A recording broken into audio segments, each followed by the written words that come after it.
कुंज विहारणे नमः। श्री स्वामी हरिदास विजय तीर्थराम। भैया, सब संबंधों के एकमात्र स्थान श्री हरि ही हैं। उनसे जो भी संबंध जोड़ा जाए वे उसे पूरा पूरा निभाते हैं। बस हमारी सच्ची लगन होनी चाहिए, एकनिष्ठ प्रेम होना चाहिए। वे तो प्रेम पाश में इस प्रकार बंध जाते हैं कि उन्हें चाहे स्वामी मान लो, सखा मान लो, सुहृद मान लो, भाई, पुत्र, सेवक, कुछ भी मान लो। यहाँ तक कि किसी किसी ने तो शिष्य भी मान लिया और वे सब कुछ बनने को तैयार हो जाते हैं। उन्हें कोई हमसे शिष्टाचार की भी आवश्यकता नहीं, किंतु प्रेम वह तो सच्चा हो। निर्मल मन जन सो मोहि पावा, मोहि कपट छल छिद्र न भावा। और गोसाई जी महाराज कहते हैं, प्रभु तरु तर कपि डार पर, तेकी आप समान, तुलसी कहूँ न राम सो, साहिब सील निधान। सुग्रीव को भगवान ने स्थान स्थान पर अपना सखा भक्त माना है। भले ही सुग्रीव की तरफ से कुछ चेष्टाएं कम रही हों, किंतु भगवान तो जब एक बार मान लेते हैं तो भैया मान लेते हैं। बाली और सुग्रीव दोनों भाई, दोनों में बड़ा स्नेह है। बाली बड़ा था, इसलिए वही वानरों का राजा था। एक बार एक राक्षस रात्रि में किष्किंधा आया और आकर बड़े जोर से गरजने लगा। बाली बड़ा शक्तिशाली, सो वह उसे मारने के लिए नगर से अकेला ही चला। भातृस्नेह में बंधे सुग्रीव भाई के पीछे पीछे चले। वह राक्षस एक बड़ी भारी गुफा में घुस गया। बाली ने सुग्रीव को गुफा के द्वार पर बैठाया और उस राक्षस को मारने के लिए उस गुफा के भीतर चले गए। सुग्रीव को गुफा के द्वार पर बैठे बैठे 1 महीना बीत गया, किंतु बाली उस गुफा से नहीं निकला। 1 महीने बाद गुफा के अंदर से रक्त की एक धार निकली और सुग्रीव ने हम समझा कि बाली की मृत्यु हो गई है राक्षस के हाथों। अतः वह राक्षस अब गुफा के भीतर से निकलकर कहीं किष्किंधा में उत्पात न मचाए, सो उस गुफा के द्वार पर एक बड़ी भारी शिला ढककर किष्किंधा में लौट आए। मंत्रियों ने जब राजधानी को राजा से हीन देखा तो उन्होंने सुग्रीव को राजा बना दिया। कुछ दिनों के उपरांत बाली आ गए।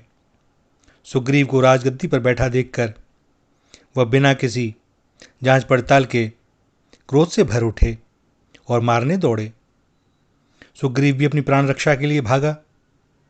भागते भागते वह मतंग ऋषि के आश्रम पर पहुंचा और बाली श्रापवश ऋषिमुख पर्वत पर मतंग ऋषि के आश्रम के आसपास जा नहीं सकता था। अतः वह लौट आया, किंतु उसने सुग्रीव का धन, स्त्री आदि सभी छीन लिए। राज्य, स्त्री और धन के हरण होने पर दुखी सुग्रीव हनुमान आदि 4 मंत्रियों के साथ ऋषिमुख पर्वत पर रहने लगा। सीता जी के हरण हो जाने पर भगवान श्री राम अपने भाई लक्ष्मण जी के साथ उन्हें खोजते खोजते शबरी के बताने पर ऋषिमुख पर्वत पर आए। सुग्रीव ने दूर से ही श्री राम लक्ष्मण को देखकर हनुमान जी को उनका परिचय जानने के लिए भेजा, क्योंकि भले ही वह ऋषिमुख पर्वत पर था, किंतु बाली के भय से वह सर्वदा भयभीत रहता था। हनुमान जी विप्रवेश बनाकर भगवान के पास आए, उनका परिचय जाना और समझ गए कि मेरे स्वामी हैं। तो हनुमान जी उन्हें आदरपूर्वक ले आए।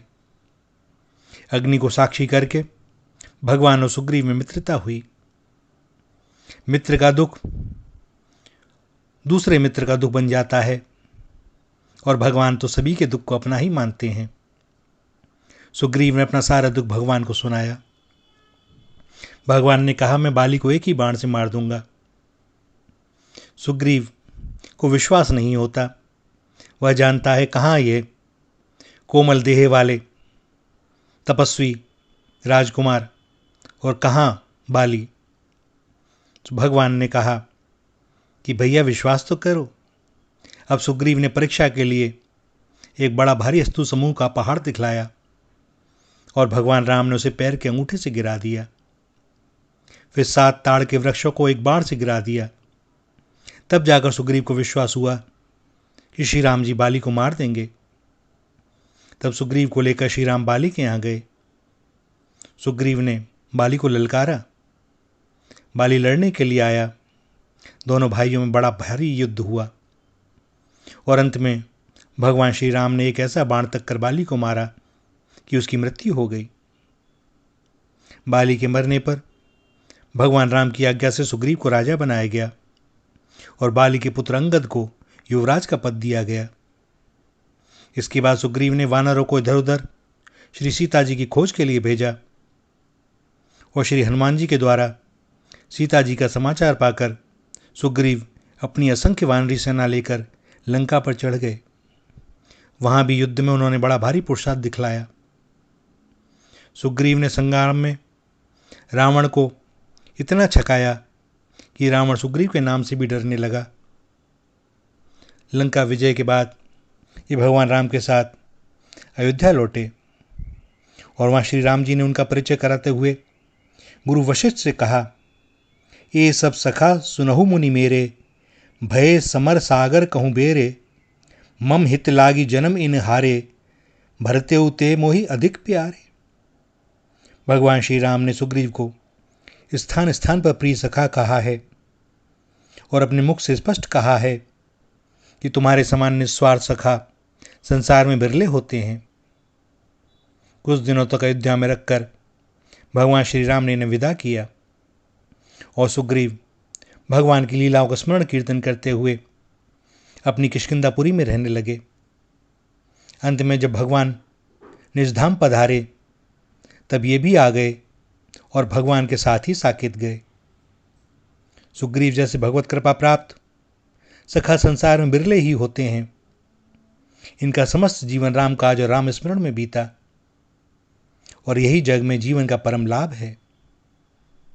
भगवान से प्रार्थना करते हुए सुग्रीव कहते हैं कि हे प्रभु, मेरी चित्तवृत्ति सदा आपके श्री चरण कमलों में लगी रहे, मेरी वाणी सदा आपके नाम का गान करती रहे, मेरे हाथ आपके भक्तों की सेवा में लगे रहें और मेरा शरीर सदा आपका अंग संग करता रहे। मेरे नेत्र सर्वदा आपकी मूर्ति, आपके भक्त और अपने गुरु का दर्शन करते रहें। मेरे कान निरंतर आपके दिव्य जन्म कर्मों की कथा सुनते रहें और मेरे पैर सदा आपके मंदिरों की यात्रा करते रहें। हे गरुड़ध्वज, मेरा शरीर आपकी चरण रज से युक्त तीर्थोदक को धारण करे और मेरा मस्तक निरंतर आपके उन श्री चरणों में प्रणाम किया करे जिनकी शिव और ब्रह्मादि देवगण भी सदैव सेवा करते हैं। भैया, भगवान की सब लीला कथाएं हमें बताती हैं कि कोई कैसा भी हो, हम जैसा कोई कितना भी अधम नीच क्यों ना हो, भगवान उसे अपनाने में तनिक भी संकोच नहीं करते। बस वे केवल निश्चल प्रेम चाहते हैं, इसके अलावा कुछ नहीं। और इसके अलावा सत्य कहें तो हम उन्हें कुछ दे भी नहीं सकते, क्योंकि हमारे पास वास्तव में हमारा कुछ है भी नहीं। अंतर में, हृदय में जो थोड़ा बहुत प्रेम उमड़ता है ना भैया, यह भी उन्हीं का दिया हुआ है और उन्हीं की जब कृपा होती है तब यह ठीक जगह पर लगता भी है।